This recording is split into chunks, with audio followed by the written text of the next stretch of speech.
ஸ்லாங்கூர் ஸ்ரீகம்பாங்கானில் இந்திய இளம்பெண் ஒருவர் படுகொலை தொடர்பில் 5வது சந்தேக பேர்வழி கைது செய்யப்பட்டதாக சிர்டாங் போலீஸ் தலைவர் ஃபாரிட் ஹமாட் உறுதிப்படுத்தினார்.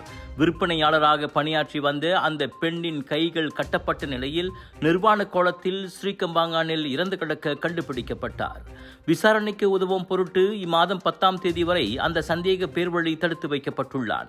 இதற்கு முன் கைதான இதர 3 சந்தேக பேர்வழிகளுக்கு எதிரான தடுத்து வைக்கும் உத்தரவு மேலும் 3 நாட்களுக்கு நீட்டிக்கப்பட்டுள்ளதையும் ஃபரிட் அஹ்மத் தெரிவித்தார். அந்த 3 ஆடவர்களுடன் 4வது சந்தேக பேர்வழியாக கைது செய்யப்பட்ட பெண் 5 நாட்களுக்கு தடுத்து வைக்கப்பட்டிருப்பதோடு அவரது தடுப்பு காவல் சனிக்கிழமை வரை மேலும் 3 நாட்களுக்கு நீட்டிக்கப்பட்டுள்ளது. 24 வயது அந்த பெண் ஸ்ரீகம்பாங்கான் ப்ளூ வாட்டர் எஸ்டேட் சாலை சுற்று வட்டத்திற்கு அருகே அக்டோபர் 30ஆம் தேதி இறந்து கிடக்க காணப்பட்டதை தொடர்ந்து மறுநாள் அந்த பெண்ணின் முன்னாள் காதலன், அப்பெண்ணின் வளர்ப்பு சகோதரர் மற்றும் அப்பெண்ணின் வீட்டில் தங்கியிருந்த பெண்ணையும் போலீசார் கைது செய்தனர். உலக பூப்பந்து சம்மேளனமான BWF-இன் உலக தொடர் தர வரிசையில் நாட்டின் மகளிர் இரட்டையரான பெர்லி-தான் தீனா இணை முதலிடத்திற்கு முன்னேறி பரபரப்பை ஏற்படுத்தியுள்ளது. அதுவும் உலகின் முதல் நிலை ஜோடியான சீனாவின் லியூ ஷெங் ஷு தான்னிங்கை அவர்கள் பின்னுக்கு தள்ளினர். இவ்வாண்டு இதுவரை நடந்த உலக தொடர் போட்டிகளில் பெர்லி, தீனா இருவரும் 1,04,860 புள்ளிகளை பெற்றுள்ளனர். சீன ஜோடி அண்மைய பிரான்ஸ் பொது பூப்பந்து மற்றும் ஹைலோ பொது பூப்பந்து போட்டிகளில் பங்கேற்காததால் 1,03,150 புள்ளிகளோடு 2ஆம் இடத்திற்கு இறங்கியது. இந்த BWF உலக தொடர் தர வரிசை டிசம்பர் 17 முதல் 21 வரை சீனா ஹங்ஸாவ் நகரில் நடைபெறும் WTF உலக தொடர் இறுதிச் சுற்றில் பங்கேற்க முதல் 8 இரட்டையரை தேர்வு செய்யப்பட பயன்படுத்தப்படுகிறது.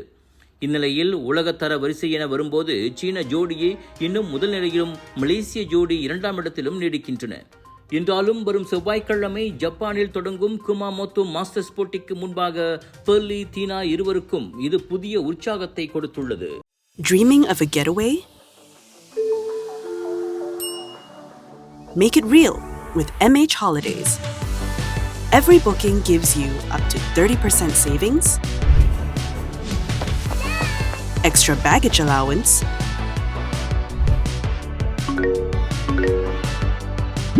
free date change, and more. Experience your holiday your way with MH Holidays. Selangor பலகோங் Daman Sri தீமாவில் உள்ள காடு நேற்றிரவு தீப்பற்றி எரிந்தது. குன்றின் மீதுள்ள காட்டுப்பகுதியில் சுமார் 3 ஏக்கர் நிலப்பரப்பை அது உட்படுத்தி இருந்தது. உயரமான இடம் என்பதால் காட்டுத்தீ கொழுந்துவிட்டு எரியும் காட்சிகள் இரவோடு இரவாக சமூக ஊடகங்களில் வைரலாகின. இந்நிலையில் 7 மணி வாக்கில் தகவல் கிடைத்து சிர்டாங், ஸ்ரீகம்பாங்கான், பலகோங் என சுற்று வட்டார தீயணைப்பு மீட்பு படையினர் சம்பவ இடம் விரைந்தனர். தீயை அணைக்க அவர்கள் கடுமையாக போராடி வருகின்றனர். சேத விவரங்கள் குறித்து இதுவரை தகவல் இல்லை. தீக்கான காரணமும் கண்டறியப்பட்டு வருகிறது. ஒரு நாளைக்கு நம்ம இருதயம் எத்தனை வாட்டி துடிக்குது தெரியுங்களா? கிட்டத்தட்ட 1,00,000 வாட்டி. நம்ம தூங்குற நேரத்துல இருதயம் மெதுவா துடிக்கும். நம்ம இருதயம் ஒரு என்ஜின் மாதிரி நான் ஸ்டாப்பா உடம்பு முழுதும் ஆக்சிஜன் பம்ப் பண்ணிட்டு கார்பன் டை ஆக்சைடை வெளியாக்கிடுறோம். ரத்த ஓட்டம் இருதயத்துக்கு சீரா இல்லைன்னா பல பிரச்சனைகள் வர ஆரம்பிக்கும். உயர் ரத்த கொதிப்பு, இருதய சம்பந்தப்பட்ட நோய்கள் மற்றும் பல. டெஸ்லி டென்ஷனோட மகிமை ரத்த ஓட்டத்தை சீராக்கிடும், இருதயத்தின் சுமையை குறைக்கும். டெஸ்லி உங்கள் ஆரோக்கியத்தின் நண்பன். மலேசியாவின் தமிழ் இலக்கிய வளர்ச்சிக்கு ஒவ்வொரு ஆண்டும் பங்களிக்கும் நல்லார்கினியான் மரபு கவிதை போட்டியின் 7ஆம் ஆண்டு பரிசளிப்பு விழா நாளை நவம்பர் 8 சனிக்கிழமை பேராக் தஞ்சங் மாலிம் உப்சி பல்கலைக்கழகத்தில் நடைபெறவுள்ளது. KSAS வளாகத்தில் உள்ள பங்கோங் பர்ச்சுப ஆனில பிற்பகல் 3 மணி முதல் மாலை 5:30 மணி வரை இவ்விழா நடைபெறும். மலேசியாவின் புகழ்பெற்ற தமிழ் கவிஞர் சினி நைனா முகமதுவின் மரபு கவிதை பங்களிப்பை நினைவு கூறும் வகையில் உப்சி தமிழ் மொழிக் கழகம் இப்போட்டியை ஏற்பாடு செய்து வருகிறது.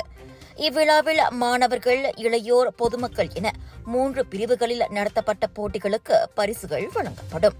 அதே சமயம் மலேசிய தமிழ் இலக்கியங்களுக்கு உயிரூட்டும் வகையில் சிறந்த படைப்புகளை வழங்கி வரும் 5 சிறந்த கவிஞர்களுக்கு சிறப்பு செய்யப்படும் என விழா இயக்குனர் கீதர்சன் சுந்தரேசன் தெரிவித்தார். விழாவை தாப்பா நாடாளுமன்ற உறுப்பினரும் மாய்கா தேசிய துணைத் தலைவருமான டத்தோஸ்ரீ எம் சரவணன் தலைமை தாங்கி தொடக்கி வைக்கிறார். தமிழ் மரபு கவிதையின் வேர்களை வலுப்படுத்தும் ஒரு முக்கிய நிகழ்வான இதில் திரளாக வந்து கலந்து கொள்ளுமாறு ஆசிரியர்கள், மாணவர்கள், தமிழ் ஆர்வலர்கள் மற்றும் பொதுமக்களையும் ஏற்பாட்டாளர்கள் அழைக்கின்றனர். உப்சி பல்கலைக்கழக மாணவர்கள் 15 பேர் பலியாக காரணமான விபத்தில் தொடர்புடைய சுற்றுலா பேருந்து நிறுவனத்திற்கு 20,000 ரிங்கிட் அபராதம் விதிக்கப்பட்டுள்ளது. விசாரணையில் அந்த கினாரி உத்தாரா டிராவல் அண்ட் டூர்ஸ் என்ற பர்ஹாட் நிறுவனம் 1992ஆம் ஆண்டு சுற்றுலா தொழில் சட்டத்தின் கீழ் விதிக்கப்பட்ட உரிம நிபந்தனைகளை மீறியதாக கண்டறியப்பட்டது. அதாவது விபத்துக்குள்ளான பேருந்தை நோரிம் மாஜு ட்ரேடிங் என்ற நிறுவனத்துக்கு விற்று அதன் பெர்மிட்டை அது வாடகைக்கும் விட்டுள்ளது. ஆனால் வாங்கிய நிறுவனத்துக்கோ சுற்றுலா தொழில் சட்டத்தின் கீழ் முறையான பெர்மிட் இல்லை. தவற்றை ஒப்புக்கொண்டதை அடுத்து கின்னாரி உத்தாரா டிராவல் பேருந்து நிறுவனத்துக்கு நவம்பர் 3ஆம் தேதி பேரா கரிக் மஜிஸ்ட்ரேட் நீதிமன்றம் அந்த அபராதத்தை விதித்தது. ஒரு குற்றச்சாட்டுக்கு தலா 10,000 ரிங்கிட் என 2 குற்றச்சாட்டுகளுக்கு 20,000 ரிங்கிட் விதிக்கப்பட்டது. அபராதம் செலுத்தாவிட்டால் சிறை தண்டனை அனுபவிக்க வேண்டும் என்றும் நீதிமன்றம் அறிவித்தது. இதனை வரவேற்ற சுற்றுலா கலை பண்பாடு அமைச்சான மொட்டெக் சுற்றுலா வாகனங்கள் பாதுகாப்பு மற்றும் சட்டப்பூர்வ அனுமதிகளை பின்பற்ற வேண்டும் என வலியுறுத்தியுள்ளது. இந்த நடவடிக்கை எதிர்காலத்தில் இத்தகைய சம்பவங்களை தடுக்கும் எனவும் அது நம்பிக்கை தெரிவித்தது. உப்சி மாணவர்கள் வாடகைக்கு எடுத்திருந்த அப்பேருந்து ஜூன் 9 விடியற்காலை திருங்கானு ஜெருத்தேவிலிருந்து தஞ்சோங் மாலிம் திரும்பும் வழியில் கிரீக் அருகே விபத்துக்குள்ளானது. அதில் மேலும் 33 பேர் காயமடைந்தனர். கொலை செய்யப்பட்டதாக சந்தேகிக்கப்படும் வெளிநாட்டு ஆடவர் ஒருவர் ஸ்லாங்கூர் பூச்சோங் ஜெயாவில் ஒரு கடை வீட்டு படிக்கட்டில் நேற்று இறந்து கிடந்தார். இரவு 8:30 மணி வாக்கில் பொதுமக்களில் ஒருவர் கொடுத்த தகவலின் பேரில் போலீஸ் சம்பவ இடம் விரைந்து சடலத்தை மீட்டது. விசாரணைக்கு உதவும் பொருட்டு K9 மோப்ப நாய்களும் கொண்டு வரப்பட்டன. உள்ளூரில் வேலை செய்வதாக நம்பப்படும் அவ்வாடவர் சம்பந்தப்பட்ட கடை வீட்டில் வாடகைக்கு அறை எடுத்து தங்கியிருந்தது தொடக்க கட்ட விசாரணையில் தெரிய வந்துள்ளது. மேற்கொண்டு விவரங்களை விரைவிலேயே அறிவிப்பதாக சிர்டாங் போலீஸ் கூறியது. விலையோ மலிவு, செலவோ குறைவு, தரமோ உயர்வு, மனமோ நிறைவு. மக்களின் தேர்வு என்ரிகோஸ் முழு ஆடை சத்துள்ள பால்மாவு.